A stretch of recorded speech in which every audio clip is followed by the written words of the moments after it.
SC, ST, OBC के हैं और इसी को लेकर जो है आपको बता दें पूरा मामला जो है गरमाया हुआ है। और ये बात जो है सरकारी वकील ने भी स्वीकार की। इस पर देखिए खबर में क्या निकल कर आया, पहले आपको बता दें याची अधिवक्ता यानी जिन्होंने अपील की थी हाई कोर्ट में, उनके जो अधिवक्ता हैं ब्रिजेश कुमार तिवारी, इन्होंने बताया कि उत्तर प्रदेश शासन के बाल विकास पुरस्कार विभाग ने ग्रामीण क्षेत्र के लिए 46,080 और शहरी क्षेत्रों के लिए 56,460 रुपए जो है प्रति वर्ष की आय रखी है। और आपको बता दें आय के आवेदकों को वरीयता देने का प्रावधान किया था, जिसे हाई कोर्ट ने ईडब्ल्यूएस अधिनियम के अनुरूप नहीं होने के कारण अस्वीकार करार दिया। इन्होंने क्या कहा इसको समझिए, इस लाइन को इन्होंने कहा है कि हम गरीबी रेखा का मानक कैसे कर रहे हैं, हम गरीबी रेखा का मानक आय से कर रहे हैं। कहीं न कहीं आपको बता दें ईडब्ल्यूएस भी आय सीमा में ही आता है, लेकिन आपको बता दें प्रमाण पत्र भी तो होना चाहिए भाई। आप बीपीएल कार्ड को देख रहे हैं या फिर अन्य जैसे कि आय बना हुआ तो आय प्रमाण पत्र को देख रहे हैं, उस हिसाब से अगर आप भर्ती कर रहे हैं तो नहीं चलेगा। अगर आप उसी हिसाब से भर्तियां करनी है तो ईडब्ल्यूएस अलग संशोधन क्यों हुआ, संविधान में संशोधन क्यों हुआ और ईडब्ल्यूएस का प्रमाण पत्र क्यों बनवाया जा रहा है, इतनी ज़्यादा मेहनत क्यों हो रही है। तो इसको जो है कोर्ट ने अस्वीकार कर दिया। उच्च न्यायालय ने अपने आदेश में क्या कहा है, राज्य सरकार को पात्र ईडब्ल्यूएस आवेदकों की अंतिम सूची में जगह देने के लिए कहा है। चयन समिति के गठन सहित अन्य सभी मामलों पर राज्य सरकार से 3 सप्ताह के अंदर जवाब मांगा गया है और याची को उसके 1 सप्ताह के भीतर जो है रेजुइंडर दाखिल करने के भी निर्देश दिए गए। मामले की अगली सुनवाई जो है 4 सप्ताह की तत्काल बाद होगी। अब सूत्रों के अनुसार 55 जिलों ने बिना ईडब्ल्यूएस के पदों का जो है ऊर्ध्वाधर आरक्षण होता है उनको आरक्षण किए विज्ञापन निकाल दिए थे। यानी कि कुल मिलाकर आपको बता दें 50 से अधिक ऐसे जनपद थे जहां पर ईडब्ल्यूएस का आरक्षण नहीं दिया गया। अब ऐसे में भर्ती प्रक्रिया की कार्रवाई नए सिरे से इन जनपदों को करनी पड़ सकती है। हालांकि सभी 75 जनपदों में वैकेंसी नहीं निकली है, लेकिन अगर नहीं रोकते तो यहाँ 75 जनपदों में भी ईडब्ल्यूएस का आरक्षण ना देते और ऐसे ही निकाल देते। अब ये मामला गर्मा गया है तो कहीं ना कहीं अब ईडब्ल्यूएस का आरक्षण मिलेगा और नए सिरे से भर्ती होंगी, ऐसी संभावनाएं हैं क्योंकि ये फैसले के बाद ऐसा ही लग रहा है।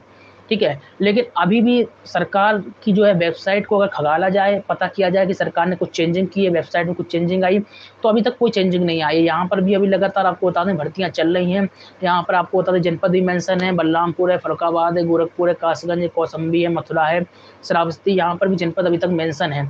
और बहुत ही जल्दी अगर सरकार भर्ती को रद्द करती है तो बहुत ही जल्दी जो है फैसला ले सकती है। इन सभी जो भर्ती प्रक्रिया हो रही है इनके संबंध में नोटिस भी जारी करेगी सरकार, सूचना देगी। ऐसा नहीं कि कोर्ट ने कह दिया तो अब भर्ती प्रक्रिया खत्म हो गई, अब कुछ नहीं होगा मतलब, और ये सब जो है जनपद डले रहेंगे इसी तरीके से, ऐसा नहीं होगा। सरकार एक नोटिफिकेशन भी जारी करेगी, बस हम ऑफिशियली नोटिफिकेशन का इंतजार कर रहे हैं।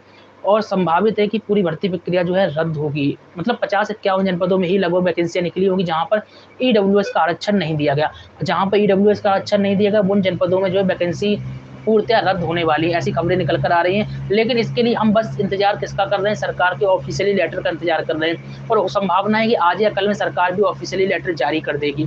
तो जैसे ऑफिशियली लेटर आता वो भी हम दिखाते हैं। लेकिन दुख की बात यहाँ पर यह है कि जिन लोगों ने आवेदन किया था और जिन लोगों ने उम्मीद लगाई थी कि भर्ती प्रक्रिया में कुछ खेल होगा, बहुत सारे लोग तो दोस्तों ऐसे भी थे कि जिन्होंने सेटिंग वेटिंग भी लगाना शुरू कर दी थी। हमने आपको बताया था कि सेटिंग वेटिंग किस तरीके से लगा रहे हैं, कोई अपने मतलब कोई नेता सेटिंग लगा रहा है, कोई बड़े अधिकारी सेटिंग लगा रहा है। और इसी के साथ ही जो मैं आपको बता दूं रिश्वत भी देने को लोग तैयार हो गए थे। और अभी एक खबर मैं आपको बताने जा रहे हूँ यूपी के अलीगढ़ से, वहां पर देखिए किस तरीके का मामला सामने आया। देखिए सबसे पहले तो मैं उसी खबर को बता देना चाहूंगा आपको। देखिए अलीगढ़ में आंगनबाड़ी कार्यकर्ताओं की भर्ती की प्रक्रिया में आवेदनों की भरमार हो गई और बिचौलिया सक्रिय हो गए हैं। देखिए सबसे पहले मैं बता दूं आंगनबाड़ी कार्यकर्ता भर्ती की प्रक्रिया में आवेदन की भरमार होने के बाद जो है एक एक पद के लिए कई लोगों ने आवेदन किए। आपको मालूम होगा कि बेरोजगारी इतनी ज़्यादा बढ़ गई है कि एक वैकेंसी होती है और 100 लोग आवेदन करने वाले होते हैं। और यहाँ पर जो है बिचौलिया तैयार है। बिचौलिया क्या कह रहे हैं, हम भाई नौकरी लगवाएंगे, हमें रुपया दे दो, हम नौकरी लगवाएंगे, ये बिचौलिया कर रहे हैं। तो भैया इन बिचौलियों से सावधान रहें। अब आपका अगर इन लोगों ने पैसा दे दिया है, मान लीजिए आपने पैसा दे दिया 50-60 हज़ार, 1 लाख, 2 लाख, जितना भी दे दिया, और कोर्ट ने ये कह दिया कि भर्ती प्रक्रिया रद्द की जा रही है, तो ये पैसा आपका चला गया। ये पैसा आपको कब मिलेगा, आप चक्कर लगाते रहो या फिर पुलिस के चक्कर लगाने पड़ेंगे या फिर जो है बिचौलिए के चक्कर लगाने पड़ेंगे। इसीलिए मैं कहता हूँ बहुत सोच समझ के आपको पैसा बहुत सोच समझ के देना है, वरना ऐसे ही बिचौलियों के चक्कर लगाते रहोगे। बाकी आपकी इच्छा है, जो आपको करना है वो करिए, लेकिन सावधान करने का काम है। अब ऐसा भी नहीं है कि मतलब काम बनते नहीं, बन भी जाते, लेकिन रिश्वत ना दें, मेरा ये अनुरोध है आप लोगों से। अगर आपको लगता है कि हाँ देना चाहिए, काम बन रहा है, तो एज यू विश, आपकी इच्छा। चलिए